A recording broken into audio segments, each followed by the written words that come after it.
Stanford University. Let me introduce our tonight's speaker, Professor Farzin Vejdani, who is truly of a remarkable new generation of scholars who have emerged and are doing incredible work in different fields of social science, literature, culture, anthropology. He is a Yale graduate who is now teaching at the University of Arizona. His field of study is historiography. He is truly in the forefront of the effort to apply modern theories of historiography and modern theories of historical research to what we are told in the Iranian vernacular is history. What we think of history is not actually history, is more like fairy tales, or is more like memoirs, or is more like ideology.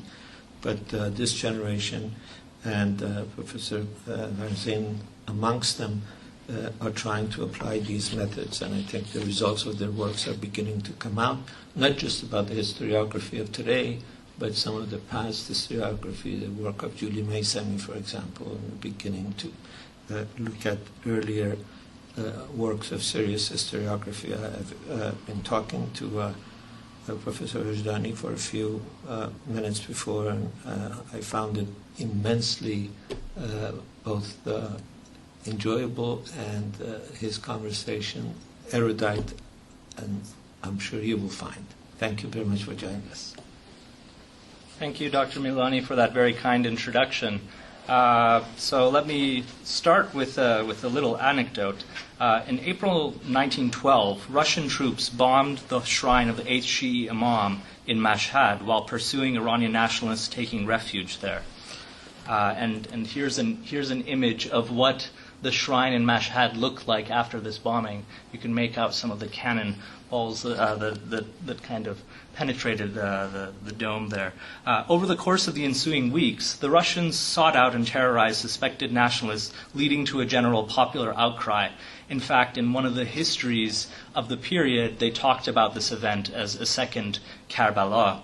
For many, the violation of the sanctity of the shrine by a foreign power was one among several similar events characterizing the Iranian constitutional revolution and post-revolutionary period, in which foreign occupation and the reassertion of local and provincial forces were commonplace. The history of early 20th century Iran has typically been narrated as a history of events, consisting of political milestones, protests, and battles. Less has been said about the day-to-day experiences of ordinary people in the midst of such upheavals.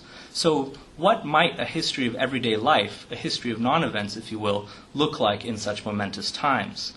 The goal of the history of everyday life as an approach is to develop a more qualitative understanding of ordinary people's lives, which includes the inner world of popular experiences in the workplace, the family, and the household, and the neighborhood. It does not seek to exclude the influence, power, and privilege of elites, but rather recognize the lines of discontinuity and fissure between and within classes and social strata. So what I'm going to do in this presentation is use a Mashhad police newspaper called Ethnography to talk about some of the patterns of solidarity and conflict and amongst individuals, and the uses of spaces and the nature of crime over this 1913 to 1914 period in Mashhad. And I want to say a little bit about Ethnography.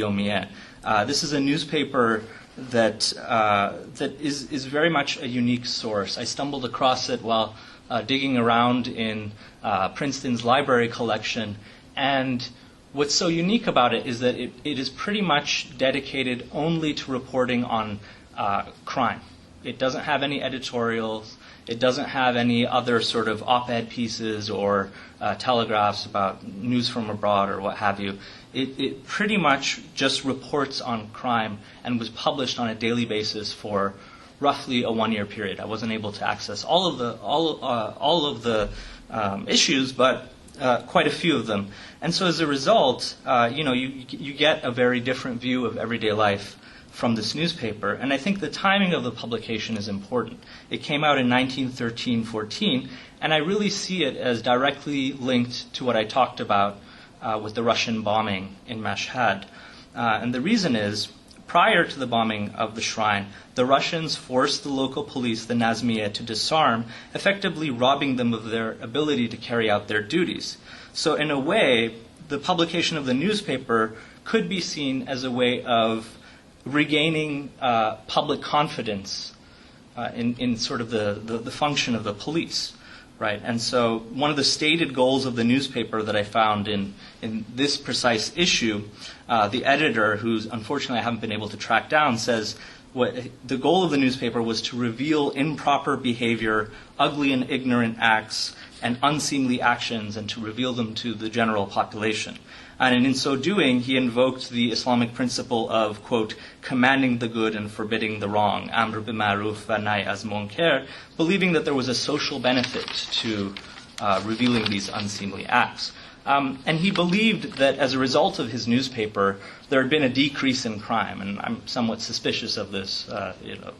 So we have to take it with a grain of salt. And so this newspaper, Etelat-e Yomiyeh, like any other historical source, was not without its biases. Right? We know little about the selection process involved in crime reporting.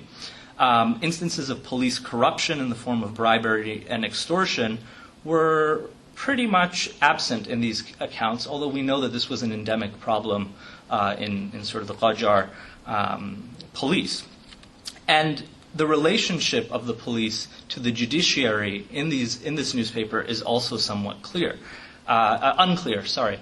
The Qajar judiciary can best be described as very pluralistic. There wasn't a centralized and organized and uniform legal system to try criminal and civil cases. So there were shar courts in which personal status law cases were brought before there, and then there was customary orf courts which addressed various offenses against the state, such as rebellion, embezzlement, theft, and drunkenness. And my sense is that many of the cases, of these types of cases, never made it to Etelat-e Yomiyeh because there were alternative forms of adjudication, even beyond the shar and the orf courts, right? So you can think of, for example, crimes that would have occurred within a particular tribe might have been adjudicated by a tribal elder, or a crime that would have occurred within a particular guild or a workshop would have been adjudicated by the guild master. And so there's a lot that I think is left out of these accounts. But what I find very fascinating about this is precisely who ends up showing up in these police reports. It's precisely, I argue, the people who are unable to bribe their way to get a kind of favorable ruling through these other mediums, right? So it's people without a particular, high status family background, or a rich merchant, or a bureaucratic family. So that's great in terms of social history, right? Because it gives us a different view. I want to say a couple of things about the punishments, because another way to look at this crime newspaper would be to try to figure out what the patterns of punishment are. And unfortunately, for the most part, it doesn't elaborate too much on the punishments. It usually involves an unspecified detention period, and in cases of theft, they say something about returning the stolen item or forcing them to give compensation for stolen items. But we do have cases of punishment that functioned as what I call to be spectacles of deterrence. Right? So in one case from the neighboring town of Sabzevar, government authorities nailed 2 thieves to separate gates of the city as a warning to other potential criminals. In a case from Mashhad, the Mashhad police decided that jewelry thieves, in one case, should be introduced to traders and people in the bazaar and have their stolen goods displayed on a tray. And so the main culprit, Agha Mustafa, carried a large tray in the Sarshur Bazaar where he, quote, kissed the tray of things in the presence of all the tradesmen and onlookers, and with 2 hands presented it to Hajj Ali Akbar, the owner of the goods, with complete propriety and contrition, adab va mazerat. So having said something about this kind of broader context, let me turn now to a little bit of history about Mashhad as a sacred space. Located in the eastern province of Khorasan, Mashhad has its beginnings as a shrine city for the 8th Shi'i Imam Ali al-Reza bin Musa, although its name only appears in sources dated from the 10th century onwards. As a site of Twelver Shi'i pilgrimage, Mashhad became the hub of a religious economy, particularly over the 15th century, when the Timurids encouraged agricultural activities as part of the shrine's endowment. And Maria Subtelny has written a great work on sort of the agroeconomic dimensions of these activities. And the Shi'i Safavid dynasty that came after it was even more invested in promoting Mashhad as a pilgrimage site in the subsequent 3 centuries. And so by the time that we sort of get to the Qajars, Mashhad was revived as a Shi'i pilgrimage center. And I think the temptation in studying pilgrimage centers is to see religiosity and sanctity as the overriding feature of daily life.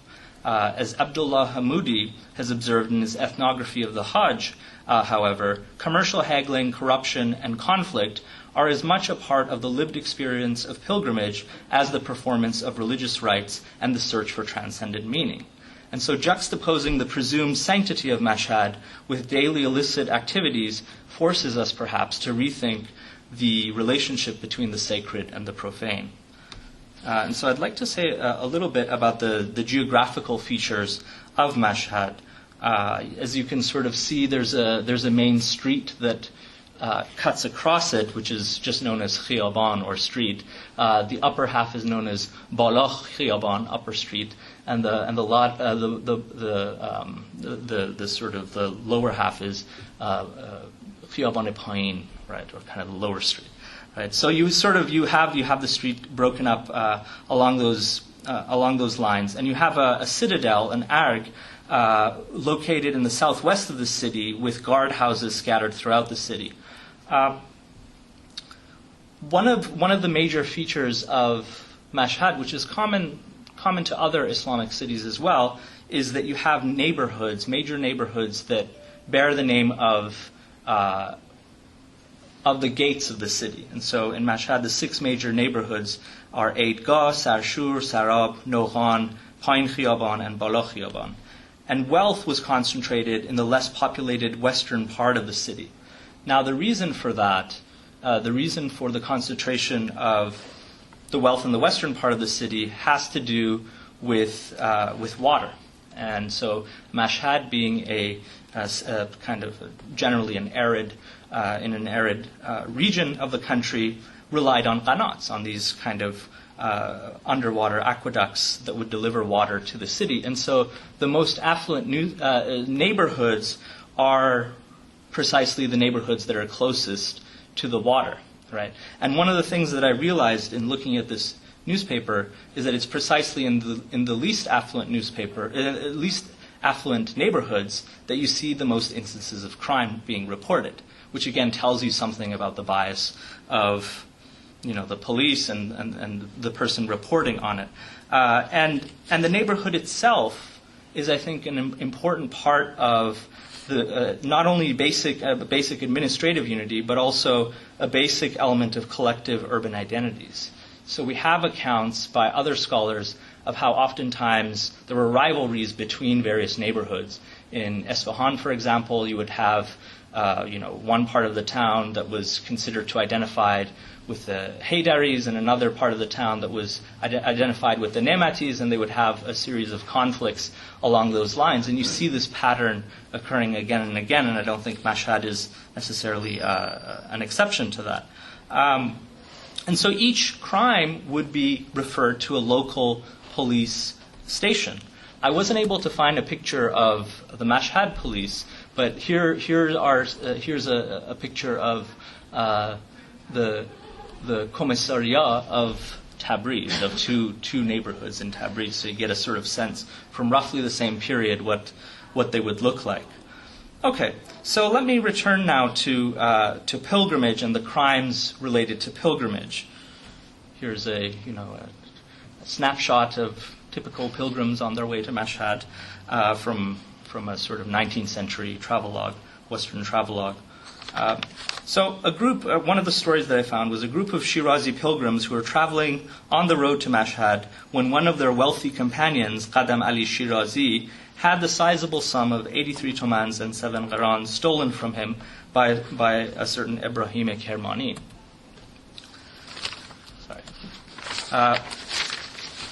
The pilgrims complained to the Mashhad police, who caught this evil-doing fellow traveler, Hamsafar Badkar, and compelled him to return the stolen money to its rightful owner. Occasionally, we have cases of a pilgrim robbing a local resident. Ghulam Ali Khan Vakil Bashi, a man of independent wealth and in charge of the cavalry, opened the doors of his home to a pilgrim named Sayyid Jalal when the latter fell on hard times, perhaps as an act of charity to this descendant of the Prophet. When the host left his home momentarily, Sayyid Jalal repaid his hospitality by taking 116 tomans from his purse. The thief fled, but was caught in the town of Sharifabad, and all the money, except for 2 qarans, was recovered. So part of what I'd like to say is that far from being a purely religious rite, erasing socioeconomic differences, pilgrimage highlighted some of the wealth disparities in the form of theft in and around Mashhad. And I think the pilgrimage economy of Mashhad can't really be disassociated from agrarian and pastoral economic activities of its environs. So one of the things that we hear a lot about is livestock and animal banditry on the roads to and from Mashhad. So in one of the cases, a man by the name of Dad Khuda was transporting his goods from Mashhad to the village of Hassanabad when he reached a mulberry tree. 2 bandits stopped him and stole 2 of his donkeys along with their load. A year later, he saw a donkey in the bazaar and complained to the local police. After investigation, the police ascertained the culprit was Hossein of Nishapur, a servant of the famed highway bandit Naib Hossein Kashani. So you sort of, here's just a kind of visual image of how, there would be transport of goods in and around Mashhad from this period, kind of caravans, donkeys with their loads.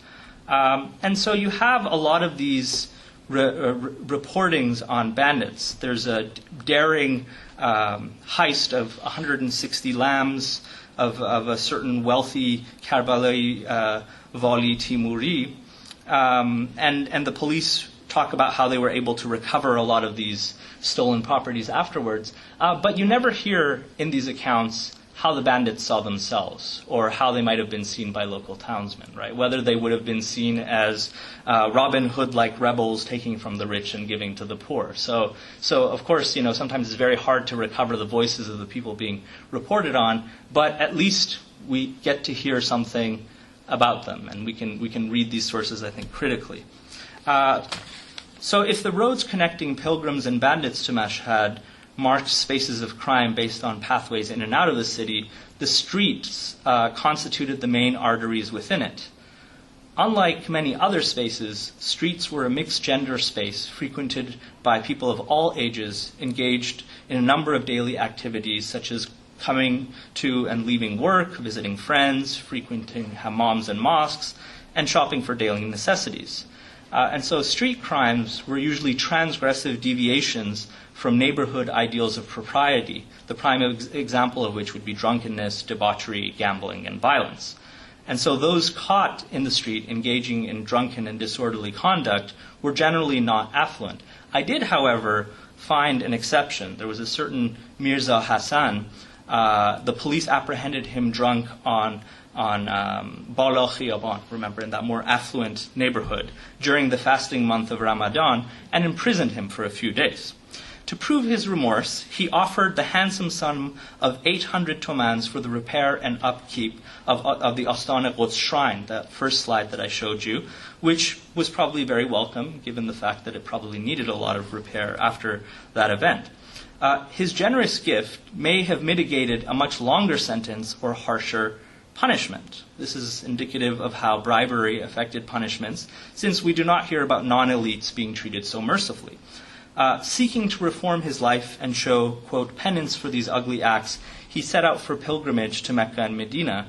Many months later, however, he was caught drunk once again, this time not in the streets, but in the house of one of his friends, a certain Bagher, and he was brought to the police station again. Apparently, he tried to bribe the police, but to no avail. The fact that the report mentioned the bribe and the police refusal to take it points to perhaps the public confidence function of the newspaper, confidence-building function of the newspaper, and it might also suggest that Mirza Hassan was not generous enough in his bribe. So the police more frequently apprehended artisans and apprentices for drinking in the streets. And there's a case of Hassan the shoemaker and Ibrahim the skinner who were standing drunk outside the gate of Pain Khiyaban, again this less affluent neighborhood, with Akbar, an apprentice grocer, when a fight broke out and the two former started beating on the latter. Here's what a shoemaker from that period would have looked like, kafshtuz. And there's many cases of similar activities. Another case also from the same neighborhood involved Hassan the paintmaker and Hussein, who were detained for drunk behavior at 2 a.m. The two men had blocked a child from passing in the street and were molesting him when the police intervened. In another case, Muhammad Khan violated the Sharia by looking at, quote, female suspects brought into the station, presumably prostitutes, and was punished by being exiled from the city. Both these instances point to the violation of publicly accepted norms of propriety, the first through the harassing of a child, and the second through a lack of respect for norms regulating public gender interactions. And closely related to precisely this type of priority was gambling. The police feared that gambling threatened respectable ways of earning a living. So we hear of Bala Aghaye Teflisi, a non-Mashhadi, judging from his name, who established a roulette machine in the rich neighborhood of Bala Khiyaban near a park. The roulette machine was caused to, quote, cause the purse of stupid people to be emptied, until the police decided to ban all such activities, fearing that it would become widespread and would deter people from gaining a proper livelihood. And so one of the things about these transgressive behaviors in the streets that I want to point to is that the police would have been regularly monitoring the streets. So this was the kind of the police beat, and so they would have been able to pick up on these types of activities. Now I want to switch to a slightly different type of space, and that is the coffee house. The coffee house became an important leisure activity for a broad section of Qajar society, including soldiers, civil servants, artisans, and apprentices. The Qajars often viewed the coffee house with suspicion, and there are several instances through the course of the 19th century in which coffee houses were being closed for illicit activities. Police reports in Mashhad marked coffee houses as dens of vice, fesad, and disorder, bi-nazmi. Soldiers were often involved in coffee house business, especially when state salaries failed to provide a comfortable living.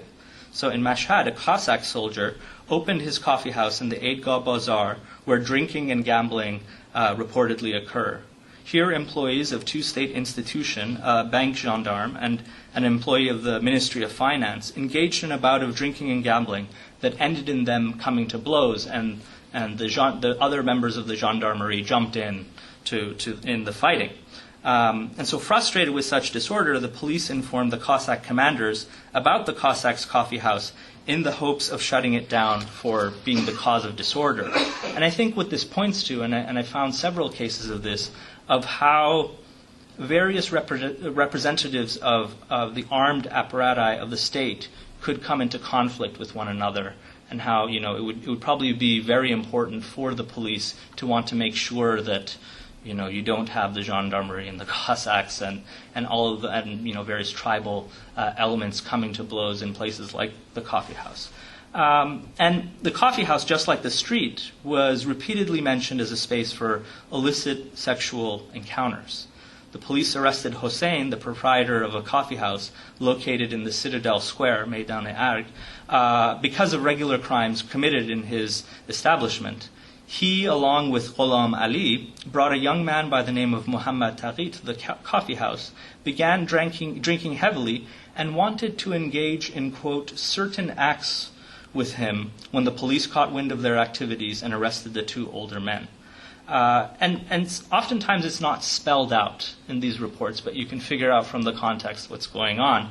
And my sense is that, if illicit sex behind closed doors was not necessarily regulated and would have probably enjoyed a level of social acceptance, but it's when it's done in this very public space that it becomes a concern for the police, and you have them sort of intervening.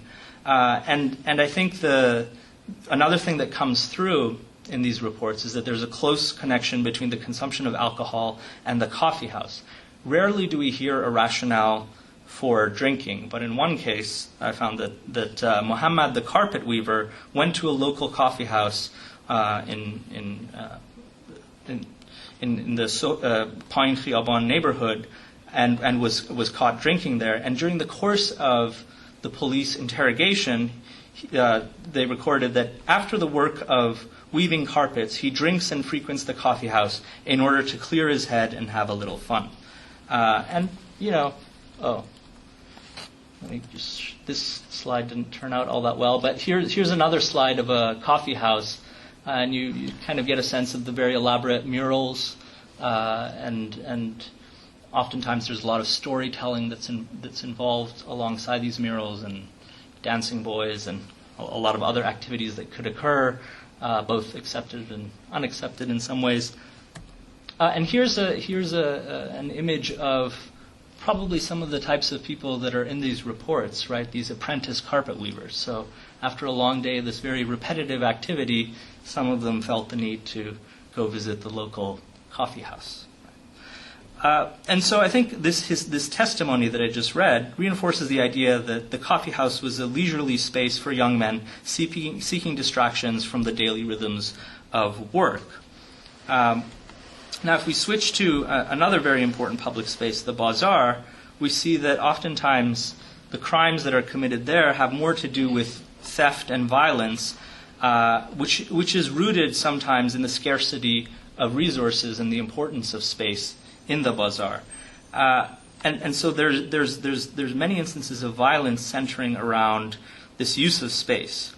For most of the Qajar period, the maintenance of order in the bazaar would have been the domain of the market police, the Darughe Bazar, but the police had taken over this function, the modern sort of police institutions. So in the bazaar, along with the workshops, is where you sort of see masters and apprentices forging communal solidarity through daily work. Right? So it's through those interactions. But we do also have cases in which this solidarity breaks down. So a master in a position of power could compel his apprentice to engage in acts that he might not otherwise want to engage in. In one of the cases, Karbalai Hassan, the apprentice of Mirza Ali Akbar the grocer, made a formal complaint about his master, saying that, quote, Mirza Ali Akbar, along with Ali and his other apprentices, were drinking, and they insisted that I drink and smoke hemp water pipe, but I refused and escaped. And after investigation, the police determined that this grocer was engaging in other undisclosed illegal activities, and so they sort of punished him as a result. Occasionally, we heard about tribesmen and soldiers in these reports, and although they didn't work in the bazaar, they were involved in its commercial activities. This was also a very interesting element that kept on emerging, especially with soldiers. Right? There's this idea in which the state salaries that they're receiving aren't sufficient for them to be able to have a comfortable life. And so they're involved in the life of the bazaar. And you could see why it would be very handy if you're a merchant or someone in the bazaar to have a friend who's armed to help you out in a time of need. Right, so there's an instance of a Baluch cavalryman who was selling a carpet to Jamshid, the gunner, Tupchi, when they began arguing. Jamshid's business partner, Hassan Marandi, the peddler, who had his goods stretched out on the market, intervened in the argument by stabbing the Baluch with his dagger. This led to a brawl with the Baluch cavalrymen and gunners starting to fight until the police interjected and detained Hassan. Like the previous instance involving violence with the Cossack and the coffee house, the bazaar was a space in which representatives of these various armed elements of society could quickly come into blows. Arguments and violence in the bazaar were often directly related to the contestation of space. And one of the things to keep in mind is that the most sought-after shops were typically located in the center of the bazaar and were obtained through a process of negotiation between various merchants and guildsmen. Itinerant peddlers were usually free to sell their wares in open spaces, but this was not always uncontested. So Ghulam Hussein Tabrizi, an apprentice carpet weaver, was arguing with Sadegh in the Eidgah Bazaar when a greengrocer tried to remove the two men from the front of his store. Right? You don't want these two hoodlums fighting in front of your store, right? So you try and get rid of them. And as a result, the Ghulam Hussein stabs Hussein and runs away before being detained by the police. And so you sort of see how the use and contestation of space was intimately related to the ensuing violent conflict.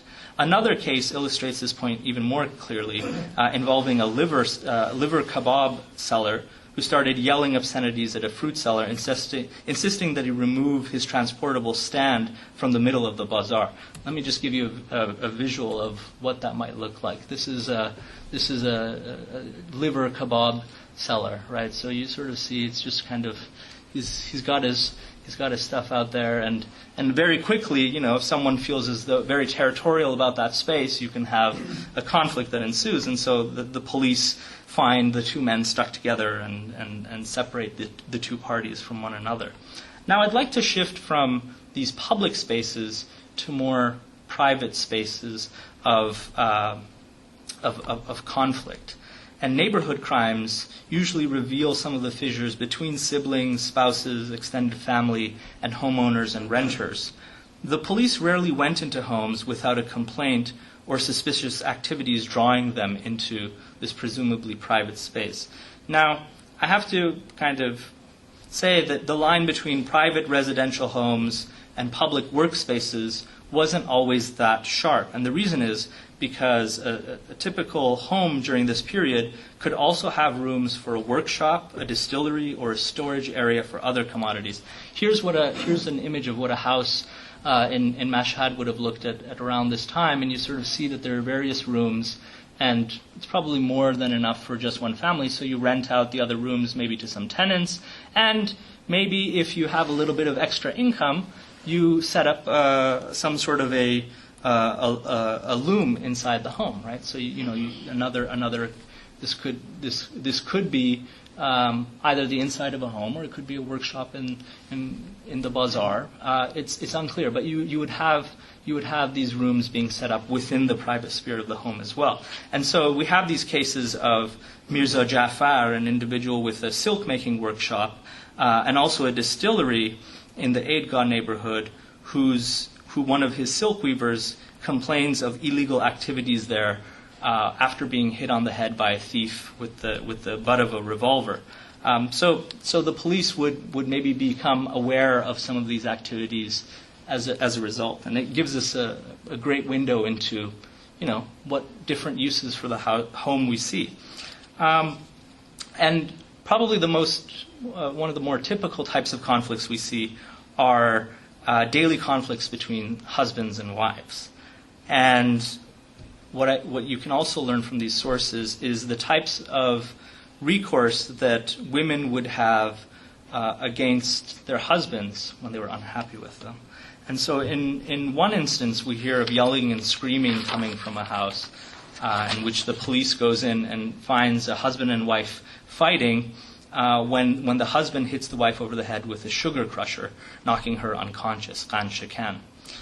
We don't hear what happens after this. But in other instances, we kind of hear how the police react to these instances of domestic conflict. So Muhammad Rahim, the drover, Chubdar, complained to the police that his wife had escaped to Mashhad.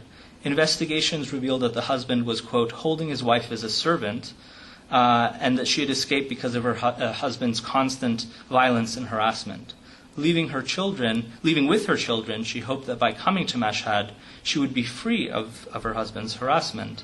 And what it says is that the police, in making their decision about this instance, consulted the Sharia and decided that to have the two parties speak with one another until, quote, the conditions of happiness for the poor woman was arranged.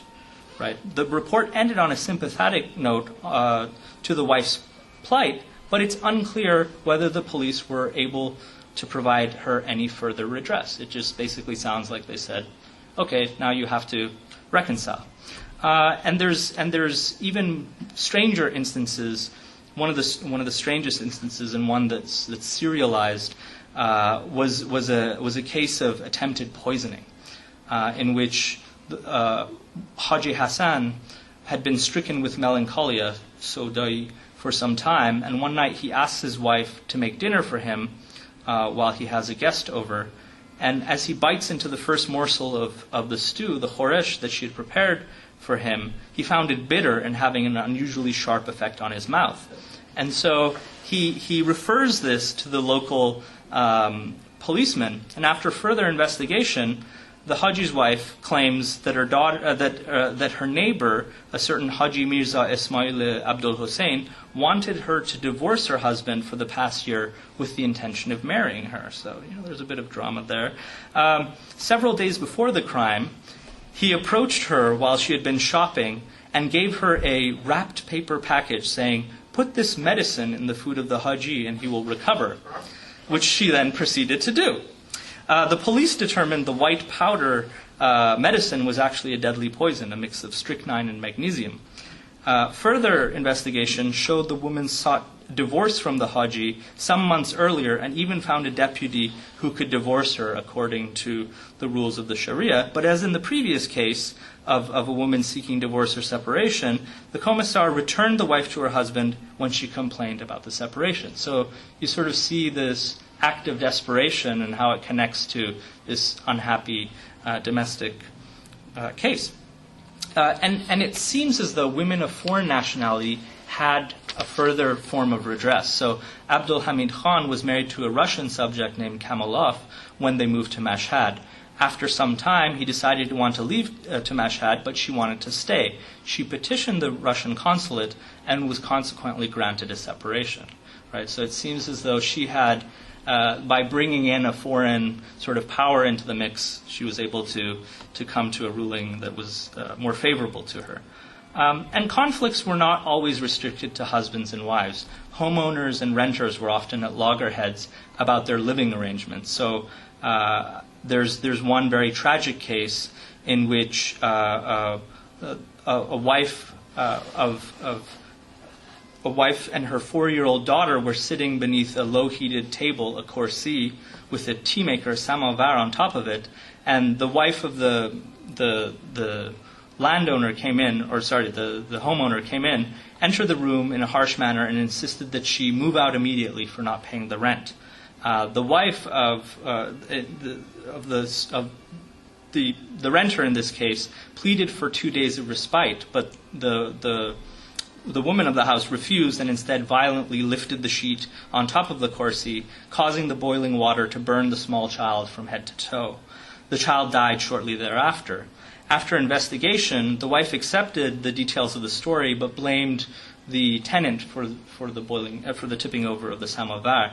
And so, fearing a negative judgment, her husband paid 12.5 tomans in order to persuade the tenant to sign a release, saying that she would no longer have a claim against them for the death of the child.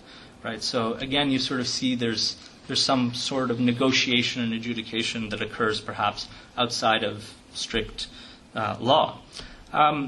Theft more generally of items inside the house are an invaluable index for everyday material objects.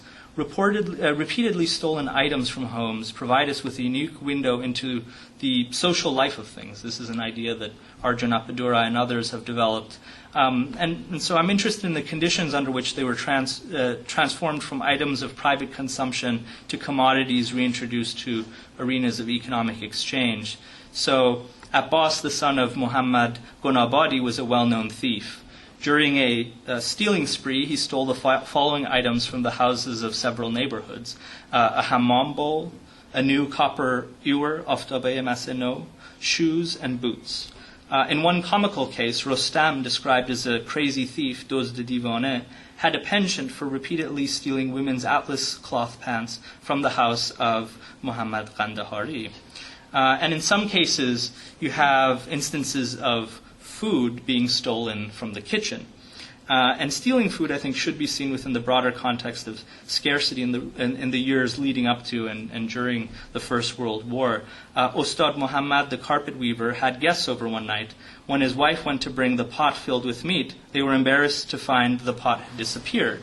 The police found the empty pot in a nearby coffee house where three hungry apprentice carpet weavers had taken the pot there and devoured its contents. So you sort of see how the master carpet weaver may have been, sort of robbed by his apprentices. And these crimes in the home of people who were familiar to the homeowners happen again and again. Usually affluent members who are either, someone like this individual or others who had government jobs who are being robbed by sort of laborers within the home. So there was one instance in which Mirza Hedayat complained that someone has stolen his gold bracelets. His female domestic servant, Ferchis of the Barbari tribe, a tribe located on the border of Iran and Afghanistan, was accused of the crime. Under questioning, she confessed to everything, and this is her statement. What's great about this is that it's in her voice, and you rarely get to hear the voices of this segment of the population. Quote, "A few days ago, I went to Mirza Hedayat's house on the pretense of asking how he was doing. I went up some stairs and entered a room where there were some golden bracelets, which I took and sold for 16 tumans to Haji Abbas on Bala Khiyaban. I then gave the money to my husband, Muhammad Ali Barbari." In the follow-up report, Ferchis was released on bail, but on the condition that her husband would promise to prevent his wife from engaging in such criminal acts in the future. So by way of conclusion, I argue that everyday history of crime cannot be divorced from its spatial context. Within these spaces, conflicts occurred both between and among masters, apprentices, soldiers and civilians, husbands and wives, tribes and settled populations, and rival artisans and merchants. Reports on crime related to pilgrimage and plunder of livestock tell us about the margins of the city and how outsiders became embroiled in local kind of dynamics. Moral crimes such as drunkenness, debauchery, and gambling typically took place in public spaces like coffee houses and streets. Violent crimes stemmed from daily interactions in bazaars, the streets, and workshops, while thefts occurred in the entire gamut of urban spaces. Crimes occurring in the home grant us a great snapshot of domestic life that are otherwise inaccessible in the historical record. While the temporal focus of this project has been purposely limited, potential future research would tell us a bit more about how everyday experiences are connected to the history of events by demonstrating how and why ordinary people, like the people I've been talking about today, decide to join or not to join social movements at particular moments in time. Thank you very much.